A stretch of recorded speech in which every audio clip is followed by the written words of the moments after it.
Bonjour, c'est Sandra Kwame. Nous allons écouter ensemble ce que Jésus a à nous enseigner dans Matthieu 25, versets 1 à 13. En ce temps-là, Jésus disait à ses disciples cette parabole. Le royaume des cieux sera comparable à 10 jeunes filles invitées à des noces qui prirent leurs lampes pour sortir à la rencontre de l'époux. 5 d'entre elles étaient insouciantes et 5 étaient prévoyantes. Les insouciantes avaient pris leurs lampes sans emporter l'huile, tandis que les prévoyantes avaient pris avec leurs lampes des flacons d'huile. Comme l'époux tardait, elles s'assoupirent toutes et s'endormirent.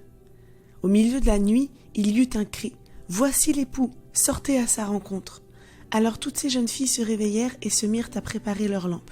Les insouciantes demandèrent aux prévoyantes « Donnez-nous de votre huile, car nos lampes s'éteignent. » Les prévoyantes leur répondirent « Jamais cela ne suffira pour nous et pour vous. Allez plutôt chez le marchand vous en acheter. » Pendant qu'elles allaient en acheter, l'époux arriva. Celles qui étaient prêtes entrèrent avec lui dans la salle des noces et la porte fut fermée. Plus tard, les autres jeunes filles arrivèrent à leur tour et dirent « Seigneur, Seigneur, ouvre-nous !» Il leur répondit « Amen, je vous le dis, je ne vous connais pas. Veillez donc, car vous ne savez ni le jour ni l'heure. » Par cette parabole, Jésus nous enseigne l'importance de la préparation pour entrer dans le royaume de Dieu. Dans les coutumes du mariage juif de l'époque, l'homme devait entrer dans la négociation avec le père de la future mariée et payer la dot pour pouvoir la fiancer. S'ensuivait ensuite 1 voire 2 années de préparation où le fiancé préparait le futur foyer du couple. Et c'est une fois que tout est prêt qu'il revenait chercher sa fiancée pour les noces. La mariée devait se tenir prête car elle ne savait pas quand ce jour arrivait. L'époux va chercher l'épouse en cortège avec des lampes, de la musique et des chants pour la ramener avec lui dans la salle de noces. Et les jeunes filles du village pouvaient se joindre au cortège et être admises au festin sans invitation particulière, à condition d'être vêtues d'habits de fête et d'avoir avec elles leurs lampes. Est-ce que vous voyez le parallèle avec nous aujourd'hui ? La Bible nous mentionne à plusieurs reprises que l'époux est Jésus et que l'Église est l'épouse, et que Christ va revenir prendre avec lui l'Église qu'il a tant aimée et pour qui il est mort sur la croix.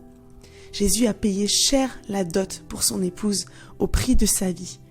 Comme dans les coutumes du mariage, Jésus est remonté au ciel et nous a dit qu'il reviendra, mais l'épouse doit se tenir prête car nul ne sait ni le jour ni l'heure.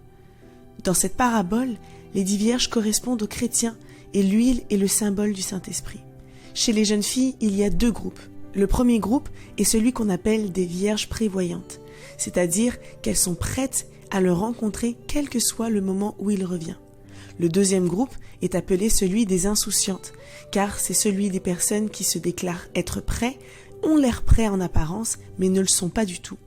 Et dans nos églises aujourd'hui, des millions de personnes disent être chrétiens et pourtant lorsque Jésus reviendra, il leur dira « Amen, je vous le dis, je ne vous connais pas » et ils n'entreront pas dans le royaume.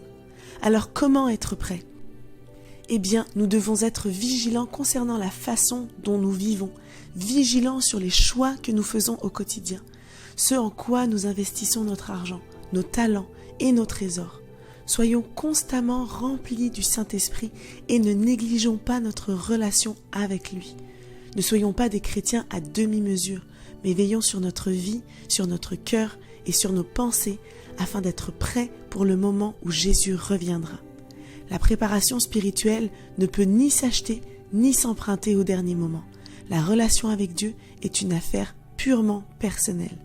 Alors mon conseil du jour est « Prépare-toi à la rencontre de ton Dieu. Ça vaut le coup d'être prêt. »